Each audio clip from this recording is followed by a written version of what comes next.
अस्सलाम वालेकुम नाज़रीन, मैं अब्दुल अजीम 7H न्यूज में आपका इस्तकबाल है। West zone task force team ने मंगलहाट पुलिस स्टेशन लिमिट्स में क्रिकेट बैटिंग गैंग को कर लिया है गिरफ्तार, जिनके नाम सुशील सिंह, नारायण सिंह और संदीप सिंह है।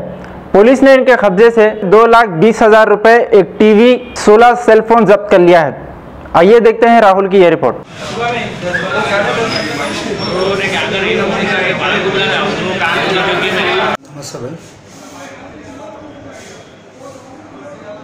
बोलो। आओ।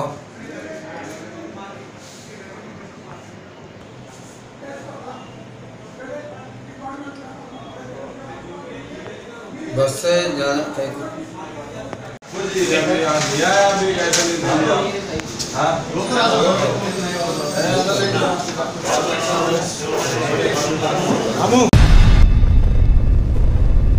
गाजी kidney centre and multi speciality hospital, गुर्दे और बवासीर के इलाज का 40 साल मशहूर हॉस्पिटल, जहां हजारों पेशेंट्स क्योर हो चुके हैं। Doctor Husaini international national award winner और दूसरे डॉक्टर्स और लेडी डॉक्टर्स की जेर खिदमत गुर्दे के तमाम अमराज का मुकम्मल ट्रीटमेंट किया जा रहा है। गुर्दे फेल हो चुके हों, डायलिसिस करवा रहे हों, याद रखिए डायलिसिस कोई इलाज नहीं, इससे 1% भी गुर्दे रिकवर नहीं होते। हाँ, डायलिसिस टेम्पररी रिलीफ दे सकता है, लेकिन हमारे ट्रीटमेंट से गुर्दे फिर से फंक्शन में आ सकते हैं। गुर्दे श्रिंक हो गए हों या सिस्ट हो, गुर्दे की पथरी हो, कैसी भी गुर्दे की तकलीफ हो, या पाइल्स यानी बवासीर, चाहे ब्लीडिंग हो या कोम, बगैर ऑपरेशन मुकम्मल क्योर ट्रीटमेंट का एक ही centre, Ghazi kidney centre, DLRL main road, opposite Vikas high school, Chandrayangutta, Hyderabad. Cell 9966930824 या 9391326261।